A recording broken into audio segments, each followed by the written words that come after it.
On this episode of Sustainable Horizons. We're number one in the world. Yay! Great, the U.S. is number one in food waste. My generation, yeah, that's true, did kind of make a mess out of things. Because I'll go to a manufacturing plant, and it's not 1,000 pounds of something. It's literally thousands upon thousands of pounds a day.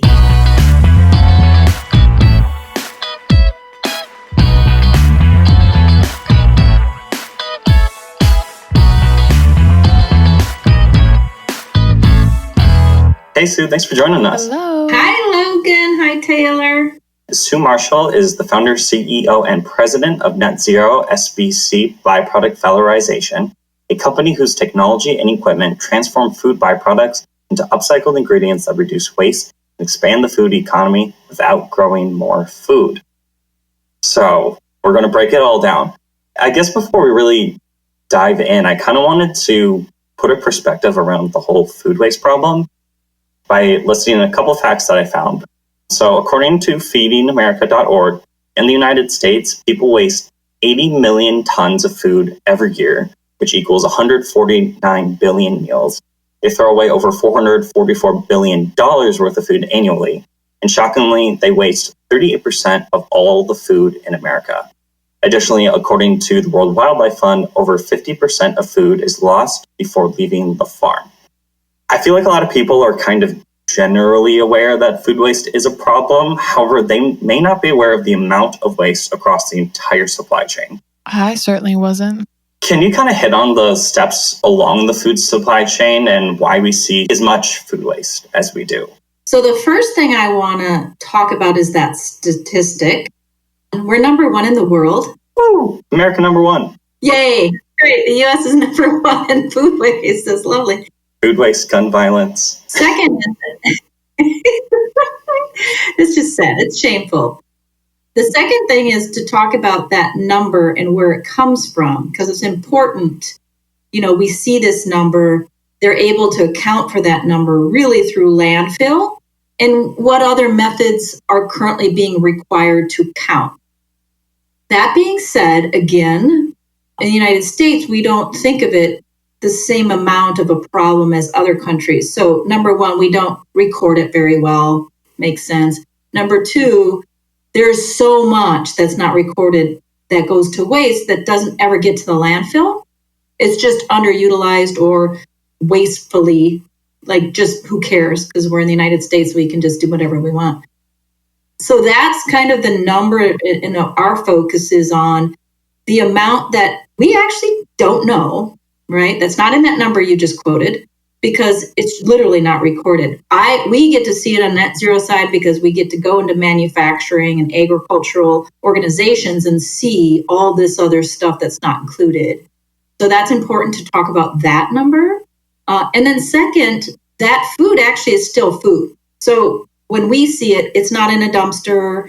It hasn't gone on someone's plate and now it's not being used and put in the garbage. That's not the amount that the food that we're talking about. We call it side streams, byproducts, something that's a result of the process of manufacturing that just isn't accounted for. So can you expand a little bit more on that? Because I've heard facts here and there about food doesn't leave the farm because it has a little dent in it. Or at like a manufacturing facility, kind of a similar thing of it doesn't look quite right, or it's too big or too small. Like, why is it that way? Why are we just deciding to waste all of that food? Well, the first reason is because consumers in the U.S. think everything has to be perfect, right? Wow, we want our carrots when we buy them and they're cut. We want them perfect. So that is a behavior that has to change because that is something that can be reduced. That is the way we think. That's not necessarily from a waste perspective productive. And then there are other byproducts that are just going to happen when we manufacture. So that, again, there's behavior change and we should just stop that. And then there's, wow, I like beer. And so when you make beer, there's what's called spent grain. I like vanilla extract. But when they make vanilla extract, they have vanilla pods that are literally thrown away that are beautiful, that can be used again. I love cheese. And when they make cheese, there's a byproduct called whey. Now, for all of us, we're all lucky enough that whey protein is commercialized. We have it in our food. We can buy it in vitamin stores. We all know what that is. So that's amazing because that's proteins that were at some point wasted. So these are the things we're talking about, is these side streams that have lots of valuable nutrition that for some reason we just think we can just throw it outside. Weird. I know. It's just weird. You've mentioned these different byproducts, and your company focuses on upcycling. What is upcycling? So upcycling, there's actually a definition now. It's actually in the EPA waste guide, and a lot of different regulatory new policy changes are including the definition as we've defined it at the Upcycled Food Association. Ooh. There's a trade association, upcycledfood.org. People should go to that and see what's going on. And so there was 8 of us that got together back in 2018 and decided, why not? Why shouldn't we just all hang out? We're doing this great work. When you hang out, you want to create a trade association. So we did that. Today we have close to 250 members. We ended up starting a membership trade association, and COVID hit. Probably not the organization to create during COVID. So we ended up pivoting into creating a certification on upcycled food products. So first was the definition. So the definition is basically upcycled food is food that otherwise would be wasted. That's completely nutritional. So it's not waste per se. It's just underutilized food. And so then what happens is you take that food and you make them into ingredients that can then be put into new products. So if you take a look at brewer's spent grain and you say, okay, this is great grain, just has the sugar removed because we love that sugar in the beer. That's what makes that beer. And then we take this grain and we use it again in a cracker. So that cracker now has that protein and fiber, but no sugar, right? Has to have sugar to bake it, but you can control the sugar at that point. So you can be more protein forward. So that product could then be certified. Just like certified organic, certified for fair trade, now you have certified upcycle. And today there's close to 500 products in grocery that any of us can go buy today. And we can actually choose to buy those crackers versus crackers that don't use upcycled grain. So that was important to us. Number one, creating the definition so that the certification can be actually developed, created, and then deployed based on a particular definition. And then getting consumer goods companies, all these beautiful food companies that like to make products, to understand that they can have a choice in ingredients they source. So back to vanilla pods, right? Like if you're going to put vanilla specks in your ice cream, do you need to buy brand new pods? Or can you buy upcycled pods? Right. This is cool. It's fun to be able to think of going to a grocery store and seeing that symbol on there, because that's something as a sustainability person, and I'm sure Logan does it too, but I often look for those certifications for whether it's fair trade, or sustainably harvest forest or whatever that product might be. So I didn't realize that this could be such a cool thing you could do in the food aisles and look for upcycled crackers. That's such a fun concept. Yeah, what does that label look like? I don't know if I've ever seen that or at least noticed it. It's the UP, so a capital U, capital P, with a cute little green leaf floating on top. Nice. Love it.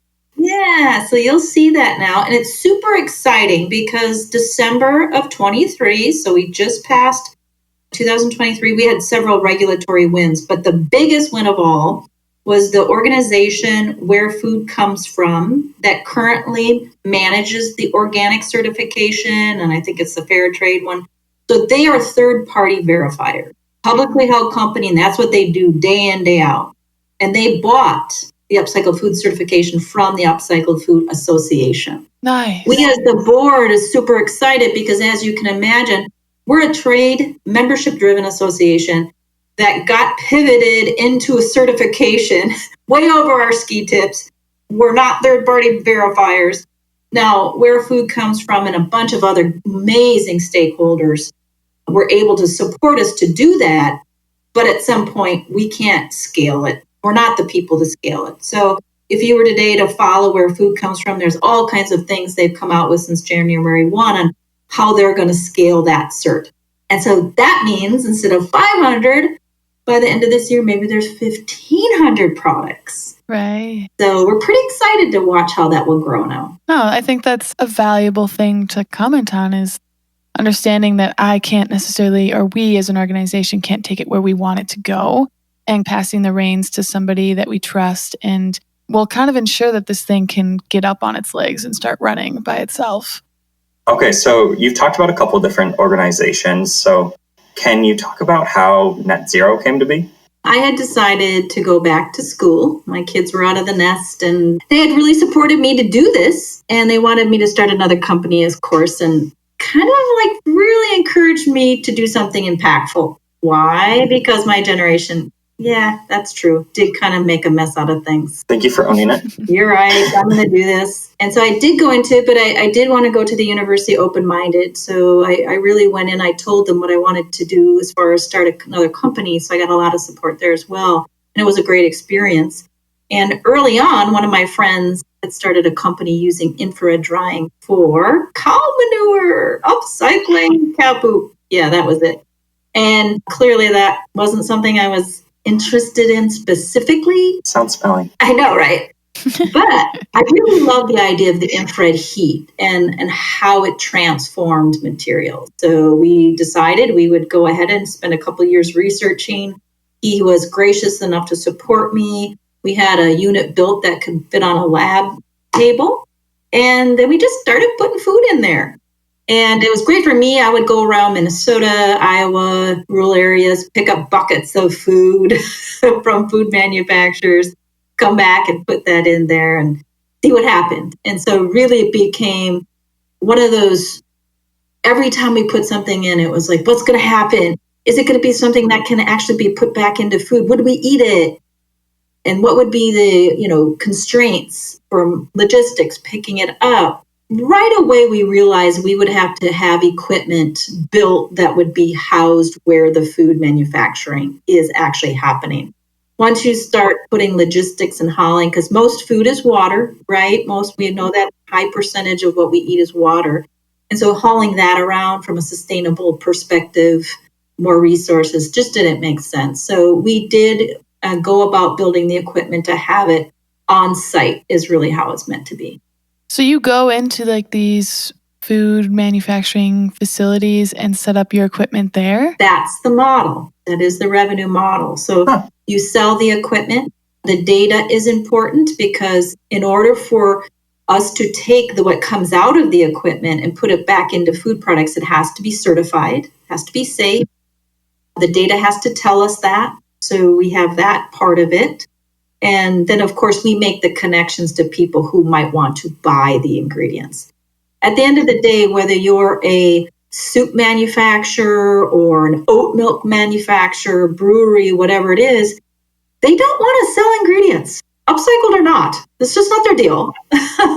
They're like, we're making oat milk, go right ahead and do what you need to do, but we're not going to worry about a new business.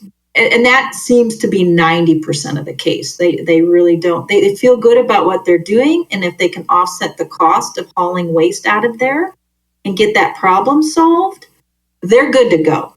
So once it's processed in your equipment at their facility, is it up to you to then pick it up and sell it and distribute it to whomever may be interested? Correct. I have, I think, a question that dives deeper into what does the red light, infrared light do to the food? Yeah. Is it just take the water out of it? What's the chemical process change that makes it kind of a different thing? To go off of that a little bit too, I'm also wondering about extending its shelf life. Because in my head, what I'm picturing is that there's this waste food, you mentioned dairy or stuff that only has a couple days to still be good or something like that. Well, what is infrared heat? Great question. And yes, Logan, it is about shelf life, because that comes back to safety. And then how long do we have time to do something with it? It's all important in order for that to actually be successful. So first off, infrared heat, and I love this story because you'll totally resonate, everybody does. If you're walking on a beach and it's hot out, let's say it's 90 degrees, beautiful, you're doing this with your friends, and they start walking on the sand and you forgot your sandals. What happens? you run really fast. So infrared heat is the same wavelength as the sun. So it's that intense. Now you can be outside having fun on the beach, but it's when you take your sandals off on that intensity on your feet. And that's because it's direct and it's not just exterior, it goes into a solid. So unlike a microwave, it heats from the outside in. Infrared is the opposite, it goes inside out. So that's, from a safety perspective, really shelf stable wise, it makes sure all of it gets heated and dried. So if you were to put something in the microwave, the outside gets overheated and the middle is still moist and it will rot, right? That's the whole idea. Moisture makes things degrade. So you want to have shelf life, and the way to get it is to be completely heated from the inside out. Now, the bigger the pieces, the harder that is to do. So in our case, we might want to press it or macerate it a little bit if they're bigger pieces. That's the secret sauce of what we do. Not only infrared heat, but how do we make it shelf stable, retain the nutrient value, and make sure it's safe to eat. That's what our equipment does in a nutshell. So it's not traditional drying. Yes, it dries very efficiently. The sun is extremely efficient. We know that personally. So you're just kind of mimicking that process, and then you're doing it super fast in a mechanical way to provide and enable that speed. At the end of the day, nobody can put these ingredients back into food unless financially it works.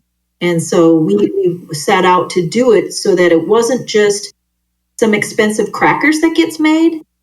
Really, our goal was to make sure everyone can have access to these ingredients and really make like a cereal or something that everyone can eat because of the price point, right?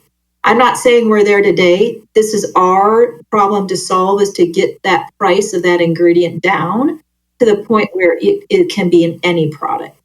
So it's dried. Completely dried, yeah. You have to obviously, I guess it depends on what your use case is after fact, but like rehydrate that product to then bring it back to life. And do you have a percentage or an idea of like if there is any nutrient loss in this process, or is it all actually retained and you don't lose anything in that cycle? Now you get to our fun work. So in my world, I'm fortunate and humbled to be around several groups of people, of which a couple of my favorites are culinary, because of course it's got to taste good, okay? Mm-hmm. And then food scientists. So they will be the ones that will say, okay, denaturing happens when you heat something, right? No matter what, there's going to be some denaturing. So what is that really mean? And what is left? Because if there's nothing left, then it's not going to be feasible to do it. So that is our work. When the thing that we're finding with infrared, because it's instantaneous, it's like freeze drying. Freeze drying is all the thing now too, right? Because when you freeze dry, right, you can encapsulate a lot of those nutrients that you wouldn't have with traditional freezing. So there's ways to do it so that you can literally harness as much as possible. And infrared is working like that. Everybody that like, okay, you're going to do this, there's not going to be a thing left, Sue, though, because you've literally zapped this stuff. And then all of a sudden the results come back and they go, oh, okay, yeah, I guess that's pretty good. It's pretty good. So we're pretty proud of that. We did it as far as dry and how you use it at the end. My theory on this is when you've got, and this is my world, is I'll go to a manufacturing plant and it's not 1,000 pounds of something. It's literally thousands upon thousands of pounds a day. So to take that problem away, you have to stabilize it quickly. And this is the best way to do it. I'm not going to make powder. I'm not going to do any of that. That's a second step when people have a use case that they want to do something with it. All we do is stabilize it. Do a kill step, make sure it's safe. And then people buy it, and then they can, like you said, Taylor, rehydrate it. You can grind it. You can make it powder for all kinds of use cases. And so at the end of the day, the manufacturer has the problem. Just do what you need to do and then move on. So that's how we do that. And a lot of times you're taking 75% water out of on site. So 1,000 pounds ends up 200 pounds of dried material. And then, yes, you can rehydrate it. We did a really fun project with milk and honey ciders out west of the city. Beautiful cidery. Oh, it's a great place, right? Everyone listening to this, go to that place. It's beautiful. Great ciders. So we got to do a mash from one of their ciders over the holiday. And I hadn't done apple mash, and we're like, we'll see what happens. They do decore them, and then they spiral them, so some of the big core gets taken out. But you know how that is. I've decored at home. I don't always get the whole core. And yeah, stems might be in there, seeds might be in there, right? And I have to, okay, well, we'll see what happens. How many seeds are going to be in it? How many stems are going to be in it? But they do a really great job coring. So what we got was I couldn't even see any stems. And so I was really excited. So we went ahead and processed it. There was a couple big pieces. So we did sift some big pieces out of that. We ended up with about 300 pounds out of 1,000. And it was like eating apple chip. Lovely. It was so great. And I'm like, those are my favorite. Right? And then somebody said, okay, Sue, that's fine, but you're going to have to rehydrate this because if somebody wants to use them for something else, can you rehydrate them easily? And so I went home and played. I get to play. We have a commercial kitchen too we play at. So it's like, okay, let's bring it and see what we can do with it. And then I took it like it was tea and just heated up a teapot, poured it on there, let it sit for 2 minutes. And then I want some in the microwave to see, how could I prove to people you could put this in a dried cereal and then rehydrate it and it would be great. And it worked so well. I just put water, let it sit for 2 minutes, and it would be great. You could make applesauce, you could put it in stuff. So that's fruits work really well. Fruits, vegetables, any kind of mash from oils, hemp, sunflower, anything that they're extracting some oil or something out of, and then you have a mash that's left will work really well. So who are some of your biggest clients, both for like the manufacturers that you have your equipment at, as well as who is buying these products? And can you maybe hit on the circularity aspect of that and talk about what that means? So we just started selling the equipment this past year. So you have to go through a whole thing of that. Like it has to be certified, commercialized as different things. So we just started doing that and we're in conversations. And I can say most of that is beverage manufacturing. So of course, brewing, distilling, speaking at a big distillery conference coming up, they tend to have a lot of this stuff. And it's becoming highly regulated. So it's really something they have to start addressing. And then also other types, oat milk, almond milk, soy, which is a Karasch. And the reason these are first is because if you go to the upcyclefood.org website and you go look at products, there's a lot of products already out using these things as an ingredient. So that's the demand side, which is driving our business to go certain places first. Then there are other ones that are more food science and technology related that would be they're after a nutrient, collagen protein.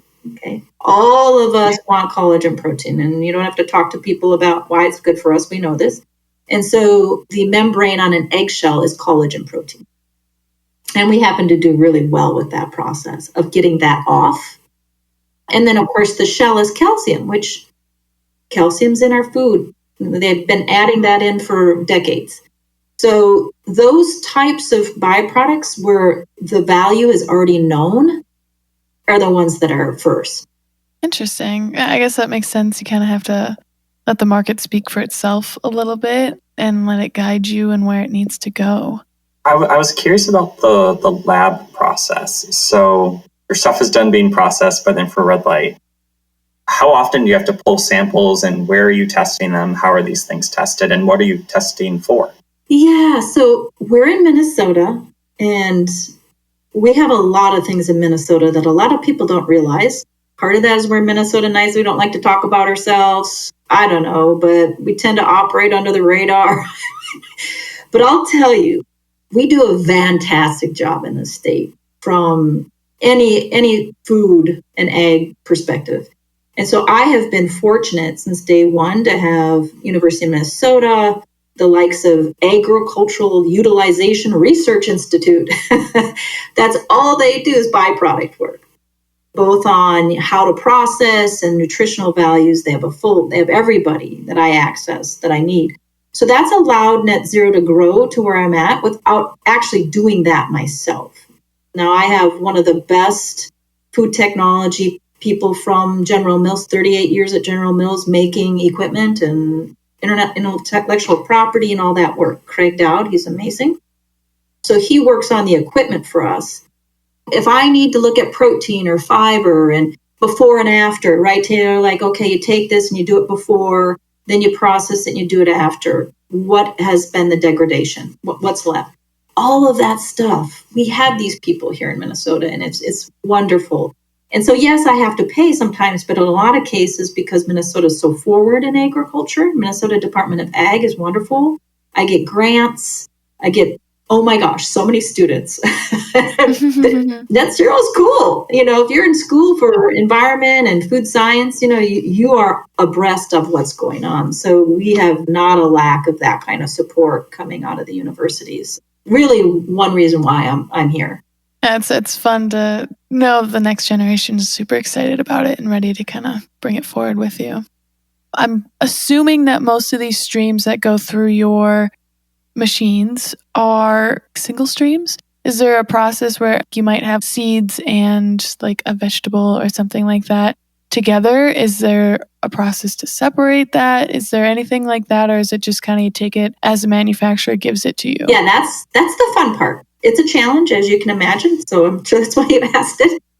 On the grain side, we were hosted by Oedipals Brewing first back several years ago. And then when we made a larger version of the equipment, we ended up at Tattersall. But when you're at a brewery, unlike a distillery, brewers love to do what? Add all kinds of stuff in their beer. Coconut, pumpkin, I don't know, wild rice. I once saw a McDonald's Big Mac mash brew. Weird. So they literally bought hundreds of Big Macs and threw them in. Wow, that's weird. So that just reminded me of that. And then here's NETZRO. We'll upcycle that mash today and see what happens. Yeah. And, you know, that's fun. We do these things because, to answer Taylor's questions, like, we have to be able to say to a manufacturer, a brewery in this case, and say, you know, when you do that pumpkin thing, it's going to be a little different when we do this of it. But you know that what I've found, you know, people gave me a lot of heck for saying, oh, you know, you have to have them clean, consistent streams with just single, nothing else in it. Well, you've never worked with infrared. So infrared reacts differently to colors. So like in the eggshell, the membrane, although our eyes might look at a membrane, that hard, sticky stuff on a hard-boiled egg and think, well, that's not much different color than the shell itself. That's not true. Totally different colors. And the shells can be different colors. So what happens is that's when separation shows up. It'll be faster on this color than this color, and pretty soon you'll see some separation. So you'll see that in grains that have other stuff in it. You'll start to see that it's a physics experiment, right? What happens to each solid. So it's interesting, and we knew right away we would be able to do it. It's just, how do we make sure, like the pumpkin wasn't going as fast as the barley. So how do we make sure? But, you know, I had local food people say, you know, when you do that pumpkin, I'll take all the pumpkin. I'll do that. I'll take the whole thing, the barley and the pumpkin. And why is because you have some real artisans in the fermenting world now that love to ferment with barleys with stuff. And so you'll see a lot of barley teas now with different, you know, other ingredients in them. So we have Marco Zappia, Trace Leche, here's a company, and he does all that work with teas, you know. And so he'll take stuff like that and he'll say, no, I'll do a special edition of this, you know. And I find that to be the case. There are a lot of really bright artisan food people coming out in the space of teas and fermenting that love it. They'll call me and go, what do you got coming up? I might want to do that. And that's just enough on a mash out that one person could take that mash out. So now that's not Anheuser-Busch, you know, right. Different scale, different situation, but they're probably not putting pumpkin and stuff either. So probably okay with that. So I kind of look at it as, you know, you got the artisan streams, you know, and who would be interested in that. And then you have the big scale versions that are just going to pump out barley all day long. It kind of seems like you're almost creating another job market a little bit with your food streams. If there are all these mixed options, it's like, how can somebody come in to this space and be creative and only use upcycle things? And that's what they do. And they get creative with like what they want to output. Maybe it is this barley pumpkin cracker and a tea and all this stuff. And you have this line. Like, that sounds super fun. I'd want to be just on that receiving end and just get creative with it. And there are people doing that around the world. And this isn't me making this up. I just hear of people doing it and connect with people. But Singapore has a whole culinary school just around upcycling. And if you can imagine Singapore being an island, what they're upcycling is on their island. And then what they use it for is on the island. They do things. New Zealand is the same way. New Zealand does a lot of wonderful work with upcycling. Now, what they don't have is technology that makes it financially feasible. So they're out hunting for how to actually make the economics work. And that is typical. United States, we tend to invent stuff, and then we're usually the last to deploy because we want to make sure we can make money doing it before we actually do it. But we usually tend to invent the stuff. So you're seeing that in the upcycling world. I just have to, call my peeps in Europe, and I know what's going on, right? And then they want to know, okay, should we invest in your technology now? I'm almost there. I should be able to have a return on investment now. And that's the conversations we're having to support the overall impact as well, depending on where you're located and what you have available in your community.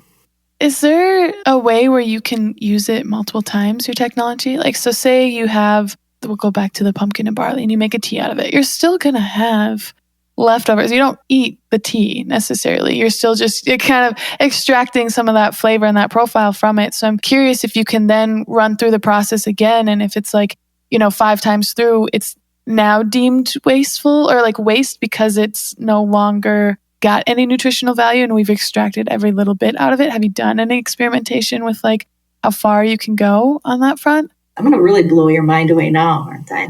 So in our world, if you look at nutrient content, that's the first thing. And if there's not really enough there, then you're going to go to the next thing, which is probably not human consumption, maybe pet, maybe animal feed.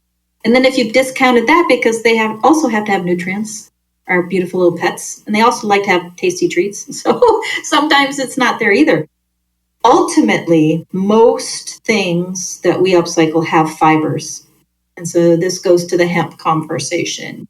Any kind of husks or seeds will have fibers that can be used to replace petrol-based product, whether that's packaging or clothing and around the world, they're doing unbelievable stuff with using organic material to replace petroleum-based products. So for my world, the up-and-coming thing in the U.S. at university is to be a chemist and look at using organic materials versus petrol-based. So I get a lot of students calling me and going, can you send me exactly what you're saying? The seconds, we are looking at making a table. Right? So that's great. But you'll see one of my partners that got me into this was a company called AMAI.earth. They do upcycled cups. They're edible. They're from the packaging world. So, I get a lot of insight from them as to what is going on in that world. Of course, they went for why not have edible cups? It's fun. It's niche. They're using spent grains. It's cool.